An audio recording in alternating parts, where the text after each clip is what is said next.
Look, when the world goes sideways, everyone rushes out to buy two things: toilet paper and every single box of ammunition they can get their hands on. It is a predictable cycle of panic buying that we have seen time and time again.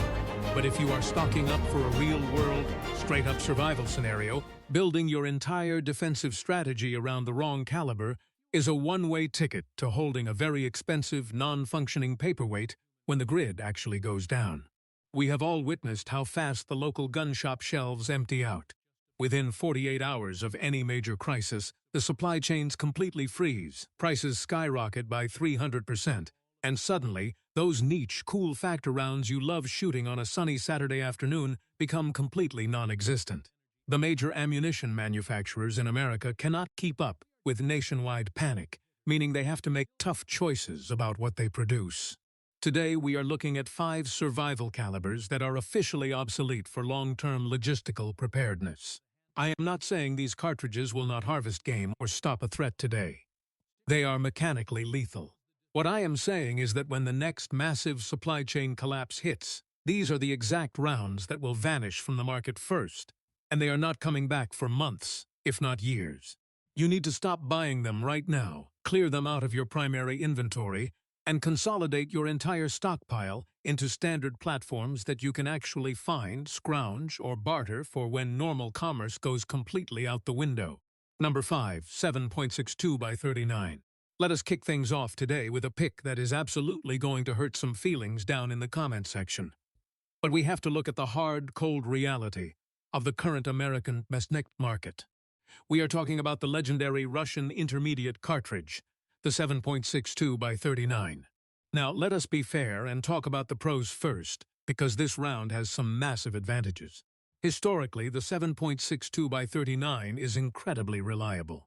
The cartridge case has a severe, aggressive taper, which means it feeds and extracts flawlessly out of an AK-47 rifle, even if the chamber is filthy, muddy, or completely unlubricated. Ballistically, it is a hammer within 200 yards. It pushes a 123-grain projectile that delivers excellent barrier penetration, punching through car doors and thick brush far better than a standard 5.56 round. For decades, this was the undisputed king of budget survival. You could grab a surplus rifle, buy a sealed steel spam can of 7.62 for pennies a round, and bury it in your backyard knowing you had a bulletproof setup for the apocalypse. But guys, we have to look at the massive cons and the shifting geopolitical reality. The golden era of cheap Eastern Bloc surplus is officially dead and buried. Following the federal import sanctions that completely choked off Russian-manufactured ammunition, the logistics of feeding a 7.62 by 39 platform in the United States have completely disintegrated. Here is the logistical trap. 90% of the steel-cased ammo we used to shoot came from factories overseas that are now banned from importing into the country.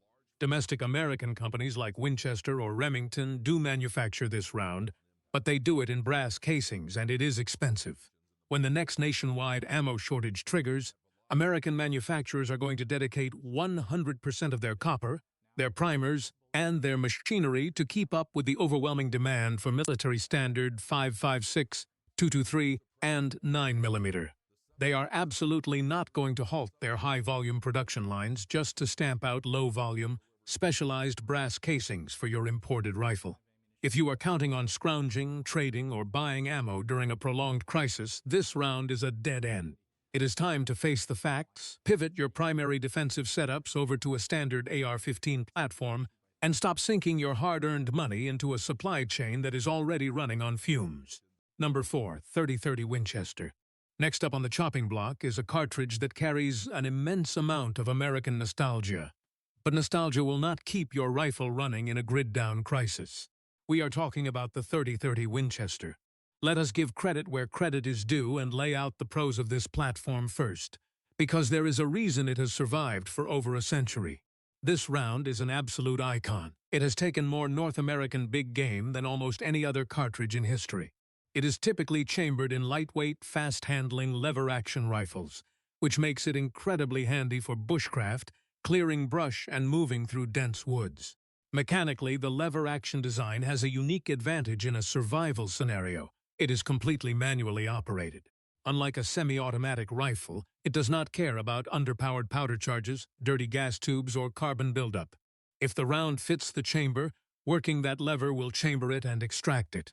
Furthermore, because it fires a flat-nosed or round-nosed bullet to prevent accidental primer ignition inside tubular magazines, it delivers a massive, blunt-force punch within 150 yards, transferring all its kinetic energy instantly into the target. It is a proven, reliable meat maker that does not look overly aggressive or tactical.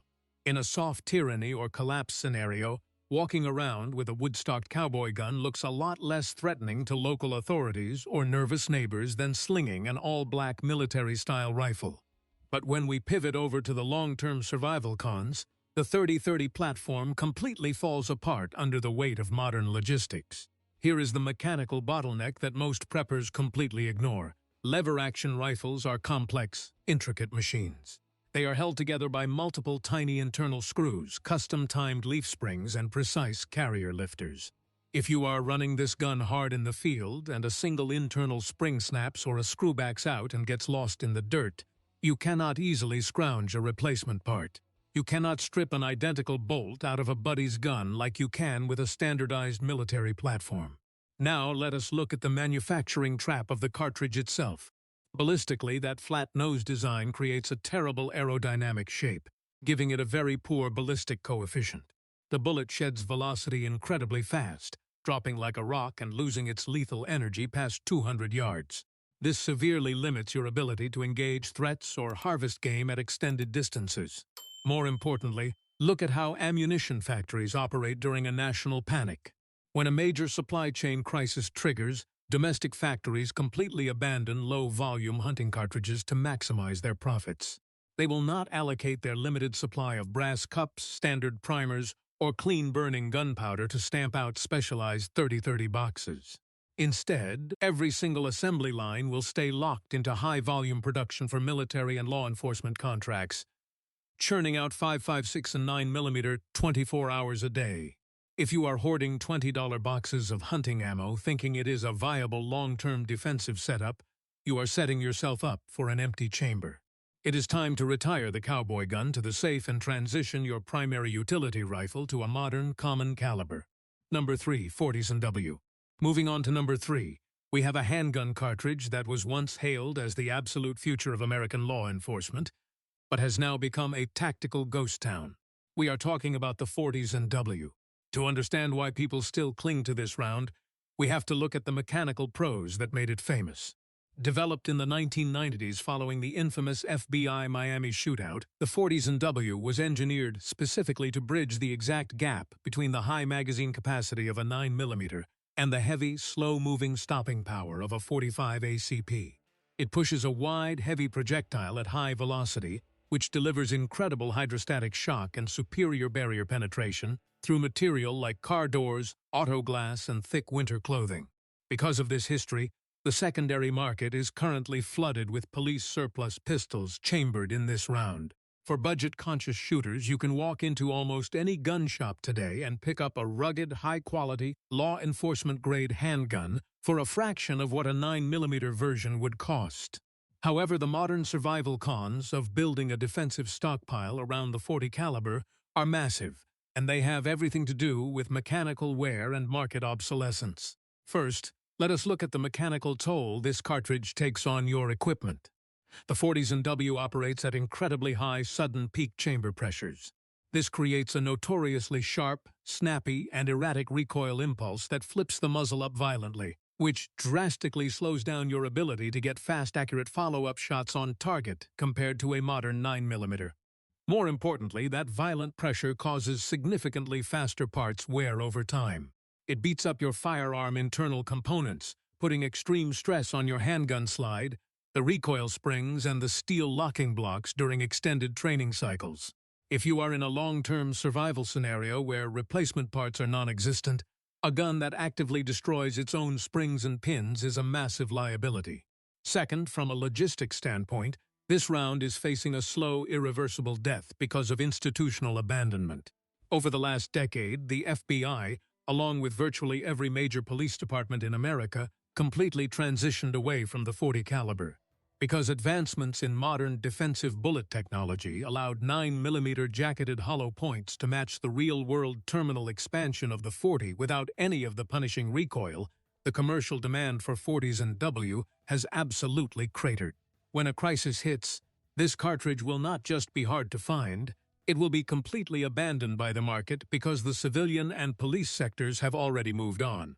If you are counting on scrounging for ammo or trading with others during a prolonged emergency, carrying a pistol chambered in a discarded law enforcement caliber means you will be hunting for an extinct round, while everyone else is trading common ammunition.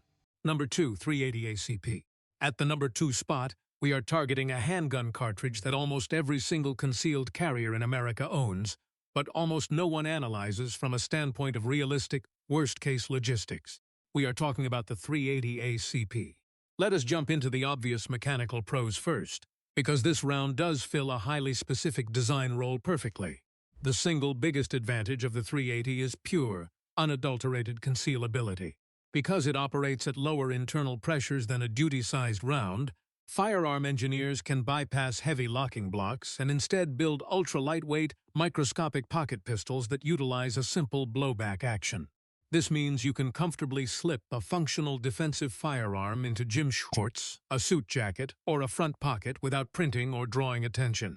The pistols themselves are mechanically straightforward, incredibly easy to clean, and feature short slide strokes that make them highly accessible for shooters who lack the hand strength to rack a heavy recoil spring on a full-sized defensive handgun. But when you evaluate this round as a primary survival or long-term stockpiling option, the cons turn into a total strategic trap. First, let us look at the ballistic failure rate under real-world conditions. The 380 ACP operates right on the absolute bleeding edge of what physics considers minimally effective for human self-defense. It fires a featherweight projectile at very low velocities, which means it struggles heavily with deep tissue penetration and reliable hollow point expansion. If an aggressive threat is wearing thick winter leather, heavy denim, or tactical gear, the 380 frequently fails to reach vital organs, turning what should be a defensive stopper into a shallow, non-lethal wound. Second, the real disaster with this caliber is the mathematical inversion of its cost. Despite being smaller, using less gunpowder, and requiring significantly less copper and brass than a standard 9mm casing, the 380 ACP is consistently 20 to 30% more expensive at commercial retail counters.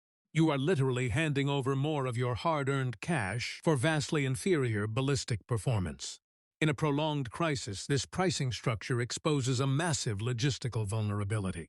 Because civilian sales of 380 are dwarfed by military standard cartridges, it is classified as a low-priority boutique commercial run. When the supply lines tighten, companies will let 380 stock completely dry up for months on end while they maximize profits on common calibers. Sinking your survival budget into a premium-priced underpowered cartridge that vanishes from the market instantly is a strategic mistake you cannot afford to make. Number 1, 32 ACP and 25 ACP. We are closing out our countdown with a combined category of vintage pocket pistol cartridges that need to be completely crossed off your survival planning list immediately. We are looking at the 32 ACP and the 25 ACP. To be fair, let us look at the pros, which are almost entirely historical and mechanical. These rounds were designed over a century ago by John Browning himself for small, elegant European vest pocket pistols. Because they operate at incredibly low pressures, they feature almost zero felt recoil or muzzle blast, making them uniquely easy to shoot accurately for individuals with severe arthritis, physical injuries, or limited hand strength. The pistols that chamber them are often mechanical works of art, built with a level of old-world craftsmanship that allows them to run smoothly despite their tiny dimensions. But in a modern high-stakes survival situation, the cons are absolutely catastrophic, focusing on extreme ballistic failure and a fatal physical design flaw. First, let us talk about stopping power, or the complete lack thereof. The 25 ACP fires a microscopic 50-grain projectile at velocities so low that it actually delivers less muzzle energy than a high-velocity .22 long rifle rimfire round.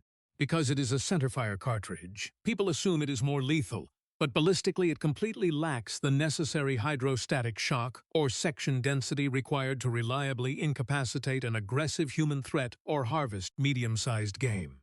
Second, the structural design of the 32 ACP introduces a fatal mechanical vulnerability known as rim lock. Unlike modern rimless pistol cartridges, the 32 ACP is a semi-rimmed cartridge, meaning the rim of the casing is slightly wider than the bullet body. If you are loading a magazine under stress and a single cartridge slips slightly forward, the rim of the top round can get physically trapped behind the rim of the round, directly beneath it inside the magazine. The moment you fire, the slide completely jams, creating a catastrophic mechanical failure that cannot be cleared with a simple tap rack drill and requires manual tools to fix. From a logistics standpoint, these rounds are practically extinct. No modern military forces use them, no law enforcement agencies carry them, and domestic commercial production has dried up to a tiny trickle of seasonal, low-priority specialty runs. Trying to source, purchase, or barter for 32 or 25 caliber ammunition during a national emergency is a mathematical impossibility. Clear these museum pieces out of your defensive rotation, stop wasting your hard-earned money on obsolete ammo boxes, and consolidate your funds into calibers that will actually be there to save your life. Look, survival is not about hoarding the coolest guns you see in Hollywood movies. It is a cold, hard math equation built on logistics, availability, and mechanical reliability. When the global supply chain snaps, you do not want to be the guy wandering from town to town, bartering your valuable supplies just to find a single obsolete box of ammunition that domestic factories stopped producing months ago. Invest your money wisely, consolidate your battery of firearms around common calibers, and build a logistics chain that can actually withstand a long-term crisis. Now, I know some of your feelings are probably hurt down in the comments, especially my AK-47 and 40s and W guys. If you think I am dead wrong, or if you are planning to ride or die with your 30-30 lever gun until the very end, drop a comment down below and tell me your logistical game plan. I read every single one of them. If this deep dive gave you some tactical insight today, do me a huge favor.